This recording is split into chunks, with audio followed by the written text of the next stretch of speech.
All right. I can't believe we're at the last week already. This has been so awesome sharing this with you guys. So I'm hoping your homework assignment last week, if you were able to have a chance to work on it, got the wheels turning in your head a little bit. If you didn't get a chance to work on it, that's okay. You're going to have it forever. And when you're ready, just go ahead and dig in. Also, you can go back and repeat these assignments whenever you want as time goes on and you have different relationships or your different periods of growth. All of this information is always helpful to revisit. And I was just thinking about how, like, so many of the people I work with, and myself included previously, become frustrated at the timeline of what it takes to change these life patterns. Because once we learn it, we want it to be that way. And once we understand why we behave the way we do, we expect changes, and it doesn't work that way. It takes a while for that neuroplasticity to rewire those pathways in our brains, those patterns, those habits that we've been traveling down that same road for decades. It takes a while to carve out that new path. So just, keep that in mind. Those tire tracks are deep, deep, deep in the mud, and it's going to take a lot of practice, trial and error to create new pathways.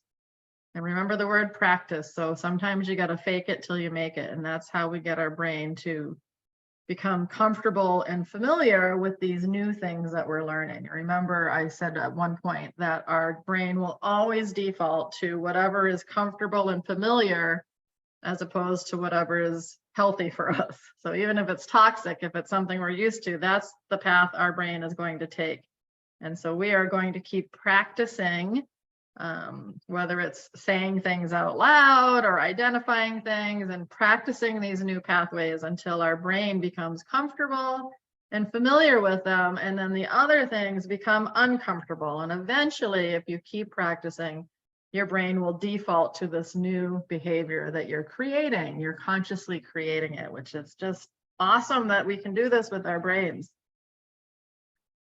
So just, give yourself some grace during this process and have some patience. And it's normal to slip back into the old patterns. So you might find that you are behaving differently for a while, and then next thing you know, you're stuck in a relationship and it's like, wait a minute, I didn't do any work at all. I'm in the same relationship. And that's not true. Like, we're human beings, and people don't walk up to us identifying what their attachment style is. And it's very often hidden in the beginning of relationships.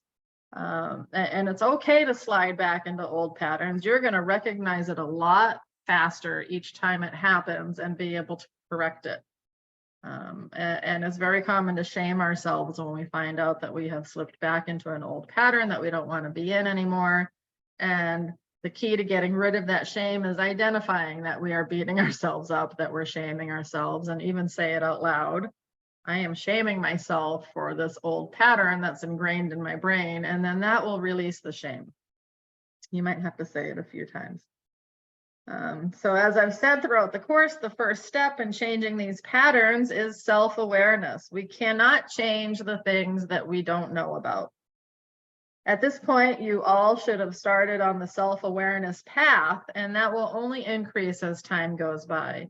I would be surprised if any of you said you don't think of yourselves or your lives or your patterns a little bit differently than when you started this course. So even just by attending 4 hours of me talking to you, you've already started to change the way you view life and yourself.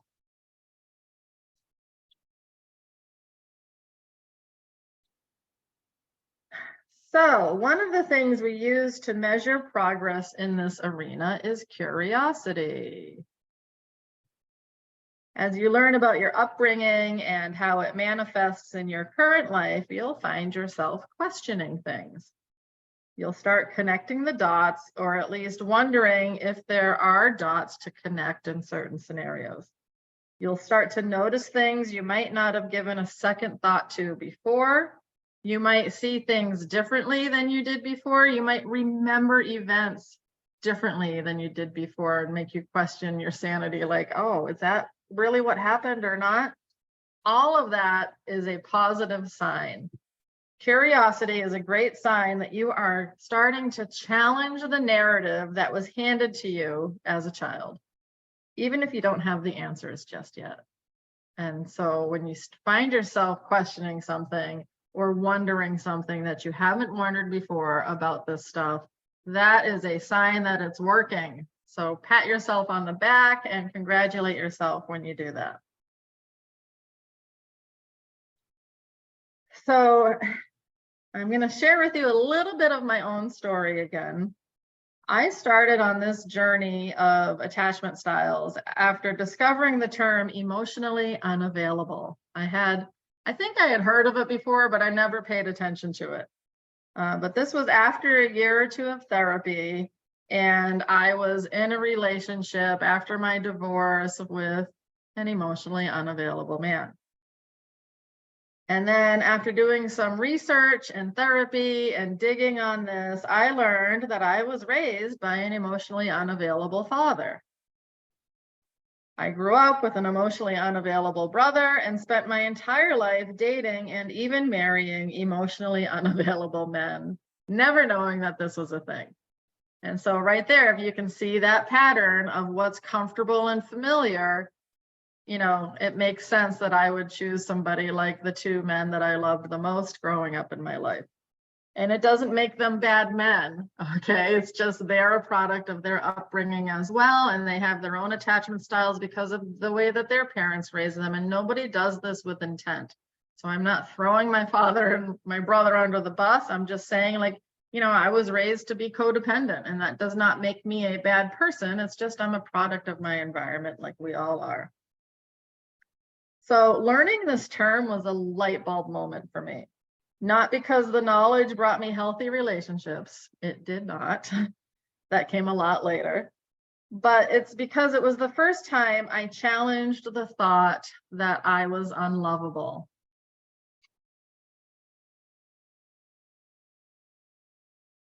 Emotionally unavailable is a catch-all term that describes someone who might not have depth to their emotions, or they might not be in touch with their emotions, or they might keep distance between themselves and their emotions, or distance between themselves and the emotions of others. They might avoid scenarios which would result in forcing them to experience emotions. And we can guess why this happens, because they don't want to be hurt. At some point, somebody taught them that emotions, you know, were not appropriate. If you grew up in a house where they say you're not allowed to be angry or cry or things like that, or their emotional needs were not met by their caregivers. We have discussed this. So let's think back on what we've learned about the insecure attachment styles. I think it's pretty obvious at this point that both of the avoidant attachment styles are afraid of intimacy. That's why we find the dismissive avoidant keeping all of their relationships at surface level only. And it's why we find the fearful avoidant in the chaotic push-pull dynamic. They simultaneously crave and fear intimacy. I mean, how painful is that? So now I'm going to digress for a minute back to my personal story. So did learning this information about the emotionally unavailable man heal everything that was wounded by growing up that way? Heck, no. But it did start the process of me looking at things differently. And where it led me was down the path of researching, in quotes, how to be in a relationship with an emotionally unavailable man. I actually Googled that many times. I Googled how to get an emotionally unavailable man to open up to you, to love you, to become available. That's what started me on this journey. You know, it's funny, but I mean, it served a purpose because it got me here. The reason I was researching that was because I had not yet identified my own role in the process. You see, initially, I always thought I was just not lovable enough for my partners to treat me the way I needed to be treated. I thought I wasn't good enough to be loved, and I settled for whoever paid attention to me, and I clung to them. Learning about emotional unavailability gifted me with the new perspective that other people behave the way they do because of them, not necessarily me. So I set out on the mission to figure out how to get them to change their behavior so I could feel the love I finally knew I deserved. So I was making progress. I just quite hadn't put the puzzle pieces together yet. And this is like a one step at a time thing. So me trying to get them to change their behavior with this new knowledge, I'm sure you can guess how that worked out. It did not work out, because no matter how hard we try, no matter how differently we word it, no matter our perseverance, no matter how many times we say it, we simply cannot change other people. We can only change ourselves. And even that takes a lot of work.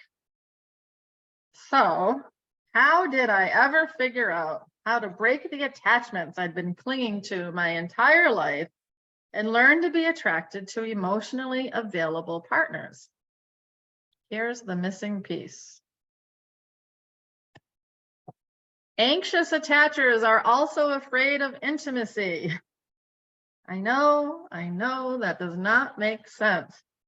We as anxious attachers are literally begging our partners for intimacy. We're obsessed with it. How could we possibly be afraid of it? That's all we want. So let's think about it. Not too different from the fearful avoidant, we crave something we are also afraid of. Or more so, we are afraid of the loss of intimacy, which can only happen if we actually have intimacy. This is confusing the first time you really dive into this. So this is why we pass up the people who are ready and willing to freely give us their love. This is why we have no chemistry with people like that. Because if we did, we'd have to risk being hurt by love, which is no different than the fearful or dismissive avoidant. It's just disguised. Despite our emotions bubbling up at all times of the day, we still fall under that broad category of emotionally unavailable when it comes to relationships. So yes, we are in touch with feeling our emotions, but no, we are not able to truly connect freely with an available partner's emotions. We will dive deeper into this in a little bit.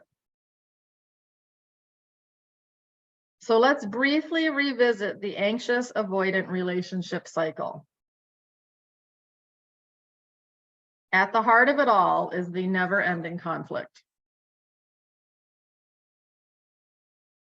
The abandoned side says, if they would just stay and assure me, I would be calm in a minute. The oppressed side says, if they would just calm down and stop attacking, I would be able to stay present with them. And as conflict approaches, we often switch states. Now, I'll continue to be the guinea pig here. If this conflict was shown to me 10 years ago, I would adamantly say that I was the abandoned one in the scenario. And I still do want to say that. I always believed my emotional reactivity was caused by the other person's avoidant behavior. And it makes sense. The other person did trigger me. So that part is not wrong. And when one is triggered, it's very difficult to see the other person's point of view, like the oppressed side. Well, I would calm down if you would just assure me, damn it, right? That is what I always thought. And my partners, well, once I became emotionally reactive, they would put up a wall, run away, be pushed away by my demands for closeness, or something similar to that. Once there was space between us, we would both calm down. My partners would then reach out to reconnect, and I would be the one with the wall up because I didn't trust them and I didn't want to be hurt. This is where we kind of switch roles. But as soon as my wall came down, that would then trigger them, and then they would trigger me, and then I would trigger them, and around we go. It is a trap. So this is the question. Can these relationships work between the anxious and the avoidance? That is a loaded question. We have to define work. Can they last? Sure. People stay in unhealthy and unsatisfying relationships all the time. And they may even think it's working for them, but that's likely because they don't want to face the reality of why they're in it in the first place. So yes, the constant conflict does work for them in the sense that it reinforces that old faulty narrative that tells them they're difficult to love. And it also helps them to stay away from that vulnerability of what might happen if they do actually accept free love, that risk of being hurt. Kathy, do we have a question? We have a comment, Marina. She says, "Oh my goodness, how sad." Yeah. Yeah, this whole subject is sad. This whole subject is sad. That's actually the perfect brief, simple description of this whole process. This whole subject is sad. You know, until we understand it and do something about it. Yeah, it sucks. Something else, Kath? Kate said, "Sad, but hits the nail on the head." Yeah, doesn't it? It's like a sad aha, you know, and you know, we're going to talk more later on tonight about sadness, about all of this, because that is part of the healing process. So back to, can these relationships work? You know, yeah, you can learn to avoid triggering your partner, either by giving them space or reminding yourself to not try to connect too much. You can spend the relationship reminding yourself that they act distant because of them and not you. You can focus on not jumping to conclusions and training yourself to act okay when they pull away. But I think if that life was truly a satisfying life, you would not be in this class. I think that you and we all become tired of being the one that has to chase after love. And if you're anything like me, you've been chasing after love since you were a kid in one form or another. And that gets exhausting. I think if you're chasing after love, you might be at the point where you're tired of having to hustle for your worth. I think you're tired of not being seen by these partners who reinforce your faulty programming. And hopefully by the end of tonight, you're going to be tired of not being seen by yourself. And an added side note, these triggering situations can happen in relationships and not have anything at all to do with our attachment style, just to make it more complex. Remember, there's a lot of factors which affect our relationships. I think we'd be hard pressed to find anyone who hasn't experienced some sort of trauma in their lives. So as you continue doing this work, keep that in the back of your head. Emotional reactivity happens from all kinds of unhealed wounds, not just attachment wounds. And some can be repaired and worked out within the context of a relationship, and others can't. It really depends on the person, the type of trauma, their ability to become self-aware, and their willingness to look inwards and do the work. And the way out of this cycle of heartbreak is by focusing on you. The end goal is not to figure out how to change these partners into what we need. The end result is you not feeling butterflies with those types of people anymore. The end goal is you being attracted to secure love. It's you deciding that you are worth the vulnerability risk and knowing that you will survive even if it doesn't work out. That sounds divine and scary all at the same time, doesn't it? And that's okay. It's normal to feel afraid. And actually, you've been afraid all along. What's different now is that you're owning it. What's different now is that you're choosing to take a chance on yourself despite being afraid. And this will become your new superpower.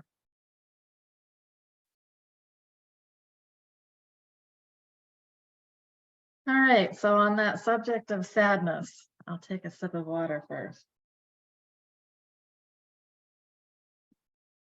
So we cannot do this work without talking about grief. I'm not talking about the kind of grief we feel when someone dies. That is more concrete. It's more socially acceptable. This grief is more ambiguous and difficult to recognize. I'm talking about grieving the fantasy of the perfect union. Everyone here has most likely spent a lifetime cultivating the perfect relationship in their minds. And this fantasy is what causes those butterflies to stir when someone with that familiar energy of our caregivers gives us attention and makes us feel special. All those years of dreaming suddenly flood to the surface and fuel all of our expectations of that fantasy into the relationship. Here's the thing. It's probably 99.99999% unlikely that the idea of what relationships are or should make you feel like are actually what you have planned on them being. When we aren't taught as children what secure relationships look like and feel like, we create a fantasy of what we think we're missing. And there's nothing wrong with that. It's actually a survival skill. Even as children, we know there is something better out there. And if you go all the way back to our first class, when we talk about John Bowlby's theory of attachment, human beings are hardwired for connection. So even as infants, we are born with the instinct to do all of these things to make our parents connect to us. And so it makes sense that we are going to make up some sort of fantasy about what true connection feels like when it's not given to us as kids. I mean, how are we supposed to know if we're not given that, we're not modeled that?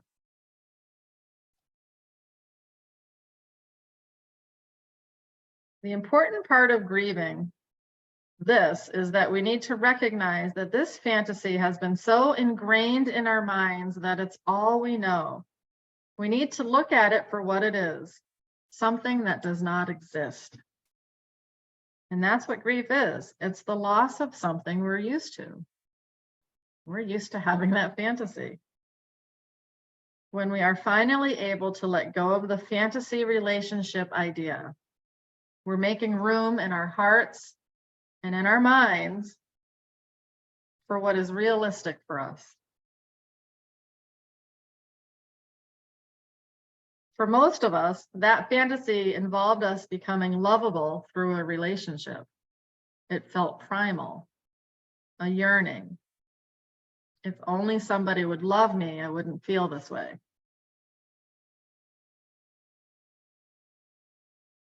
We need to grieve the loss of that mindset so we can begin the process of replacing it with secure mindsets. It sounds crazy to grieve something that's so sad, right? But grief happens when we lose something that we're used to. It doesn't have to be something that's healthy for us. It's something that is comfortable and familiar, and we don't have it anymore. And so recognizing that we're feeling grief is what's going to allow us to express it and release it and be able to move forward and accomplish our goals here. And it is okay to cry. It will feel like you're losing a part of who you are, like your identity, because that's what's happening. We have made this fantasy, this self-talk, these thought traps, the cognitive distortions and biases, part of who we are. We thought that's who we are. Like this is how I was made. We did not ever realize that we were a product of our conditioning. So it's okay to feel like you're losing a part of yourself. Let yourself feel crappy or angry or sad, and remind yourself throughout the journey that it's normal to feel this way. But yes, grief sucks. It sucks, especially when it's because you're the one choosing to detach from someone you love. It goes against your natural instinct to detach from someone that you love. It's excruciating. The pain makes you want to go back to them, so you'll stop feeling it. And that's what we often do, isn't it? Don't we go back to them because we love them and the heart wants what the heart wants? That was a phrase someone taught me, and that was a great justification for me going back to people who weren't healthy for me. So this is why these become lifelong patterns. Nobody wants to feel excruciating emotions. Nobody wants to feel fear. Nobody wants to risk having their heart broken. Another common grief issue with this work is once you start grieving the loss of the fantasy of the perfect union, you begin to understand how the experiences in your childhood have been directing all of your adult relationships. And you might start to grieve other things, such as the loss of the childhood you should have had, the loss of how your parents should have responded to your needs, and so that's a whole separate type of ambiguous grief, the loss of what should have been. The best thing I can say when you're going through this part is to be gentle to yourself. Pay attention to your self-talk and those thought traps. Honor what the wounded child is feeling and thinking. And then after you let it all out, remind yourself of the truth.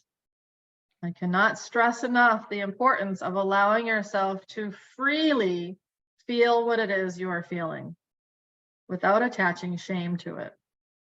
We tend to beat ourselves up for feeling sad over things we think we shouldn't feel sad about, like somebody who's treating us like crap, and we miss them and we beat ourselves up for that.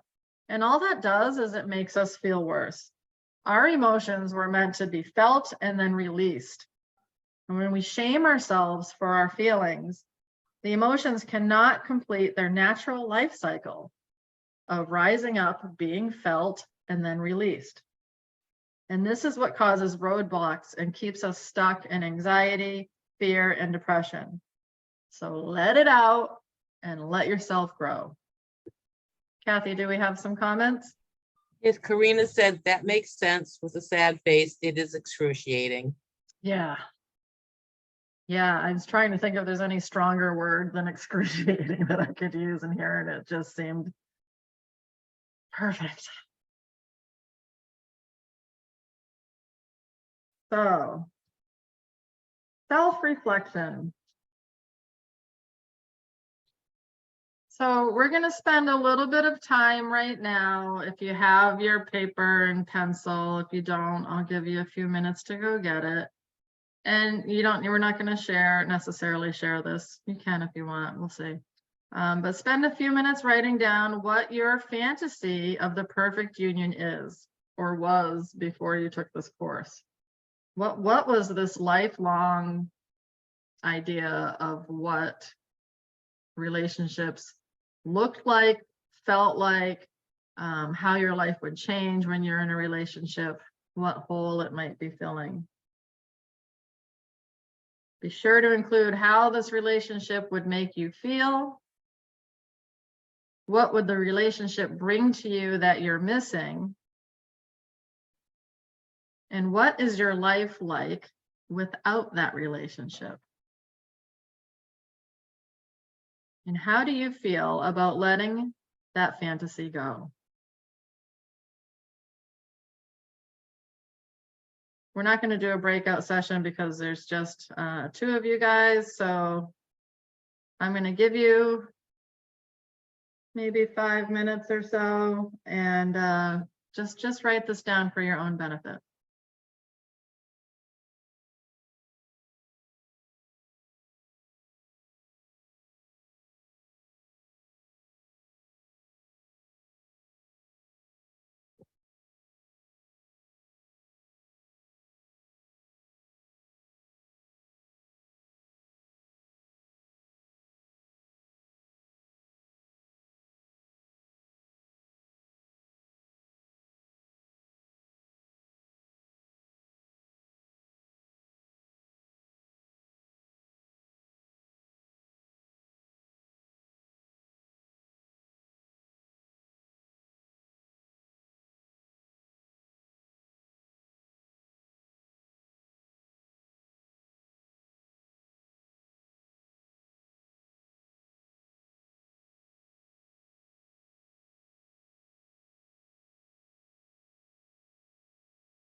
How's everybody doing on time here? Do you want a few more minutes?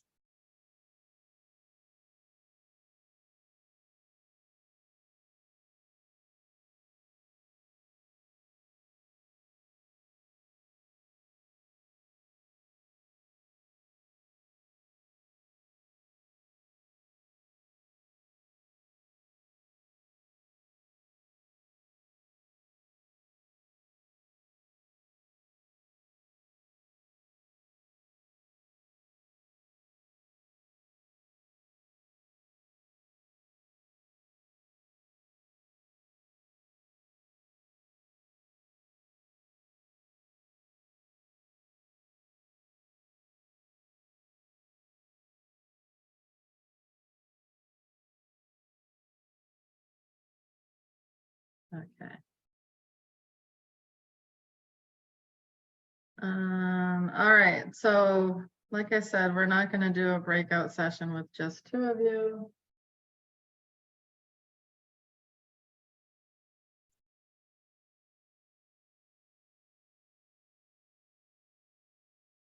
But we are going to, I'm going to, I think I'm gonna, since there's only two of us, I'm gonna do it myself. I'm gonna share my own answers to this. And if either of you guys want to share something, you can certainly raise your hand and share it, or you can put it in the chat box. But you don't have to. So let me go back. Okay, so off the top of my head, for my entire life, God, I had the fantasy of the perfect union since I was a little girl.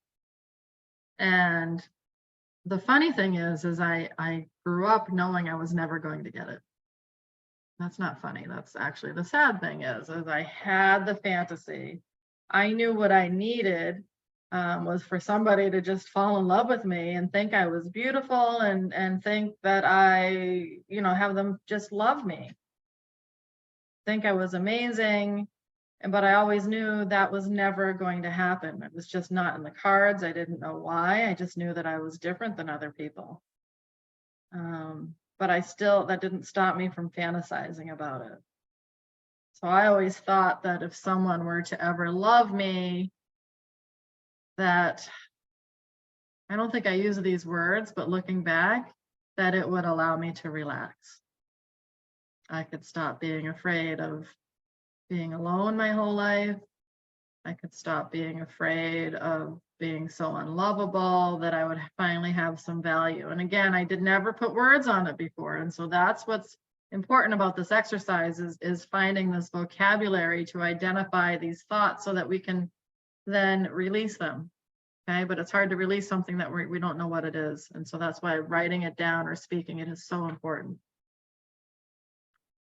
What would the relationship bring to me that I was missing? God, value, security, self-worth, lovability. Oh gosh, I could go on and on. What was my life like without that relationship? It was lonely. Even if I was around 100 people, I would still feel alone because I felt like I wasn't lovable. So how do I feel about the idea of letting the fantasy go? Well, I'm actually currently at the stage where I have pretty much let 95% of that fantasy go. But the thought about letting that go, that I never actually thought about it. It was a process that happened to me just as a part of my therapeutic journey. But I'm going to guess if somebody had brought it up to me, if I had found a class like this and somebody said, how do you feel about the idea of letting that fantasy go? I would have freaked out.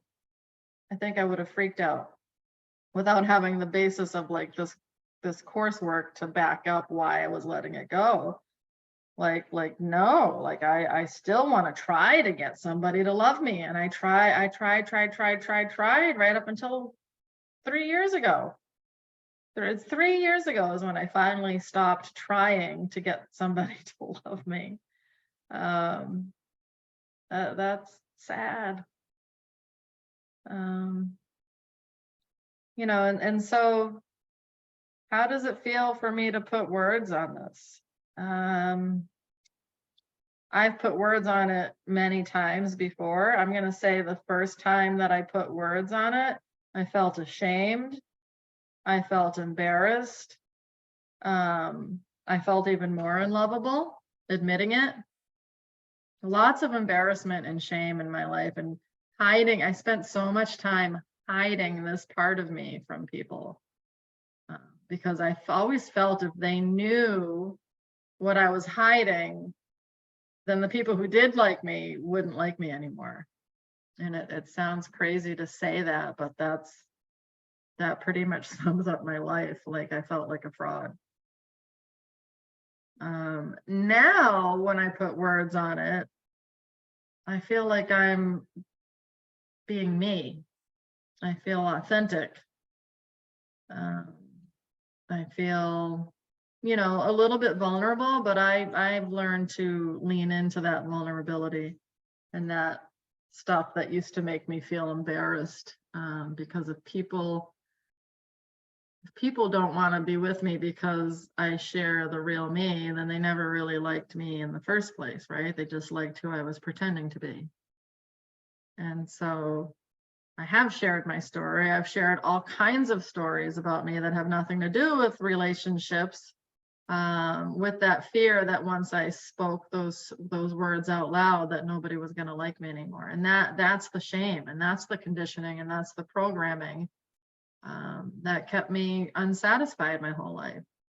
And it's funny, not funny, that the only people who don't like me anymore for telling my story are the people who conditioned me to feel this way in the first place. Those are the only people I lost. I didn't lose any friends. I didn't lose the people who did not contribute to my conditioning, because they weren't ready to look at that. And that's their journey. Again, that's not a reflection of me, and it's not them necessarily being bad people. It's just they are not where I am. So as I learn and grow and heal, I'm raising my energy way up here. And those people that are down here and aren't ready to look at themselves, because you have to have that self-awareness in order to climb up, they fall back. They can't keep up. They don't like it.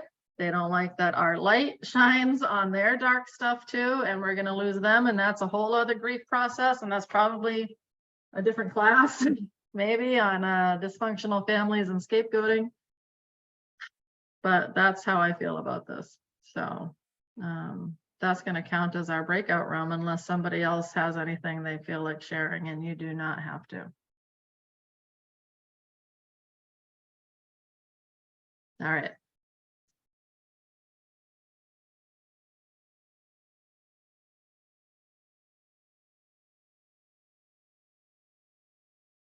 And now for the part we're all here for. Gosh, this class goes by so quickly.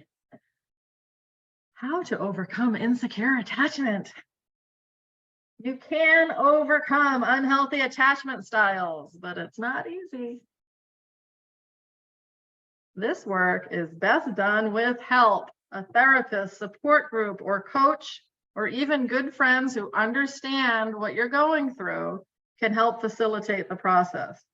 But we are going to get started tonight. You'll need to learn about your insecure attachment, and guess what? You've already started, so we can check that one off the list. Of course, you need to do a little bit more work on this after the class is over, but you need to improve your self-concept, which is rewiring those thought traps and the cognitive distortions.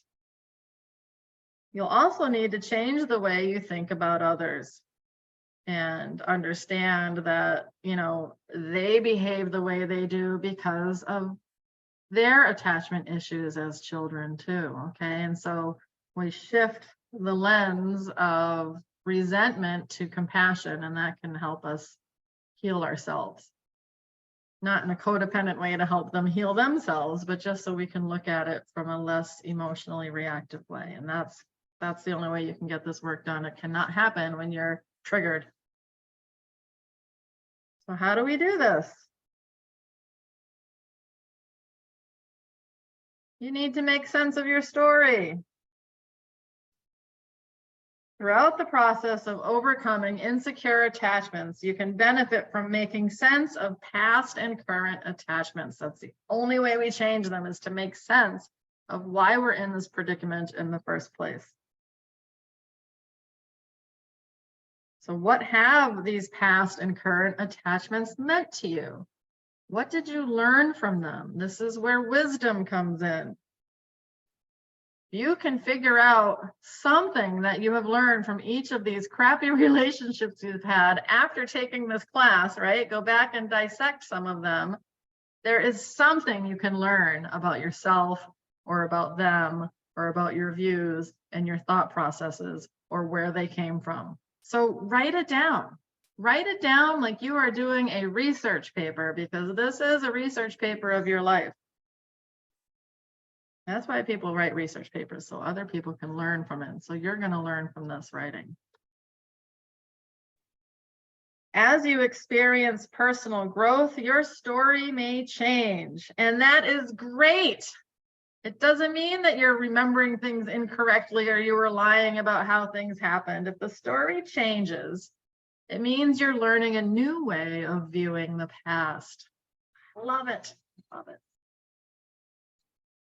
An example might be of how well your parents did or did not respond to your emotional needs. You might have normalized that as a kid, and now you're going to maybe tell the story a little bit differently. It might be how likable you perceived your younger self. You might have not thought you were a very likable person, and now as you begin to shift, you're going to say, you know what, I was a really lovable kid. And your story's changing, and it doesn't mean that you're making things up or you were making things up. It just means you're growing and that the work is happening. And when you're writing a new pathway in your brain, of course the story is going to change. And so that is something to celebrate.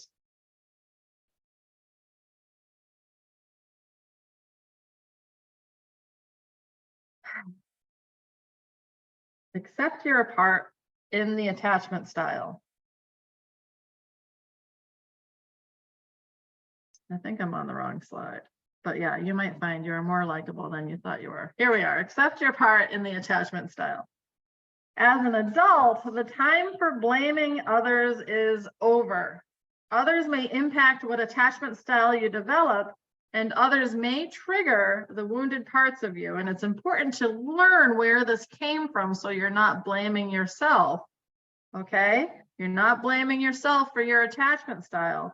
But your current, right now, emotions and behaviors, now that you have taken this class and learned all of this, are the part of the attachment equation that you can control. It's the only part you can control.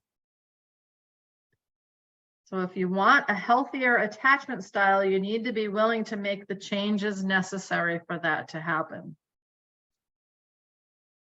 You will need to be a keen observer of your own attachment behaviors. Once you learn what attachment behaviors to expect, you can watch for them. This information will be invaluable when it's time for you to talk to a therapist or a coach or whoever you're using. And noticing our behavior is a part of self-awareness, which is what leads to this personal growth. We might not be able to change our behaviors right away, but noticing when we are triggered or when our attachment response is being activated is a requirement for changing this behavior. You have to notice it, and you will not notice it immediately. When you get triggered, you're emotionally reactive and it's, you're angry, upset, frustrated. You're not in control.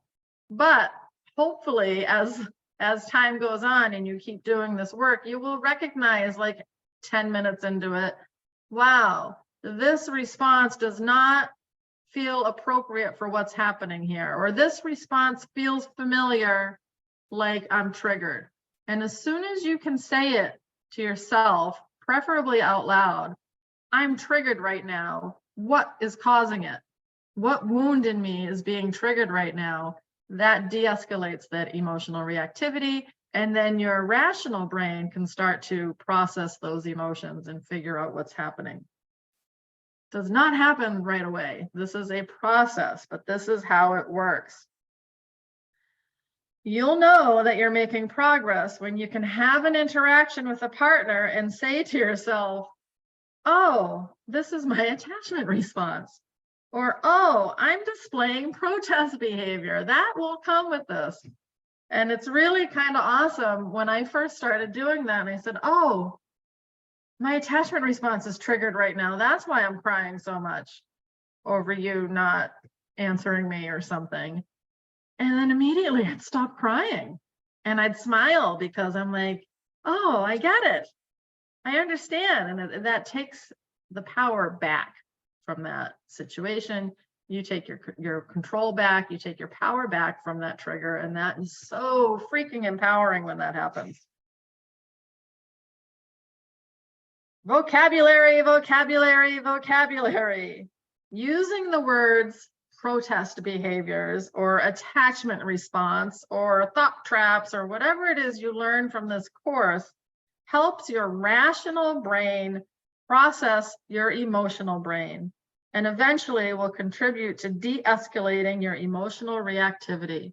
And if you're a visual person like I am, you know, you have two sides of your brain. You have the emotional brain and the intellectual rational brain. And when you're triggered, the emotional brain goes up here and it is pulling all the strings of the puppet. It's running the show. And it's powerful. And so when you recognize that, this rational brain can say, that's a protest behavior, or you're triggered. And it'll say, what? And it'll come down here a little bit and they'll even out. And then this one can now process those emotions and de-escalate them. That is how it works. That's how it works. That's how you start to gain control of your triggers instead of tiptoeing around your triggers and making everybody else tiptoe around them. You learn to deactivate them to the point where you don't really have them anymore. That is how it works, and it's awesome. And that is my big wish for all of you guys to be able to do this. And lastly, you're going to need to learn the difference between reaction and response. In general, insecure attachers react to stimuli, while secure attachers choose how to respond. When our attachment response is triggered, we are emotionally reacting. There's no way around it. Now, this doesn't mean we don't want to feel whatever emotions arise in us, even when we're triggered. It does not mean we want to stuff it down. It's quite the opposite. We do want to feel whatever comes up freely and then release it. Okay? But when we're triggered, such as in the anxious attachment response, our emotions are not easily regulated. That is like a hallmark for us. We become a prisoner to them and everything feels so uncontrollable. But the more you learn about where this behavior came from, the more you'll be able to notice it's happening. And the more you notice that it's happening, the closer you become to choosing your response over reacting.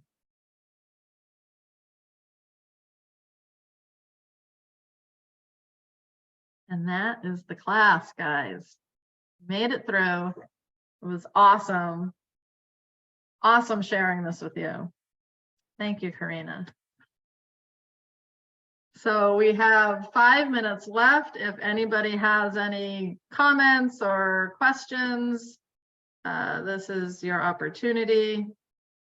I love the hearts. Thank you guys so much. This is hopefully just the beginning of your journey on this work. And I can tell you, I'm still working on it.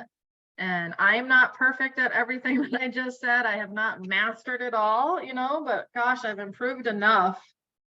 I've just improved enough that my life is satisfying in a relationship or not, you know, and that's one of the other added bonuses to this is that I don't need relationships. Like I used to crave them and need them so much in order to feel complete.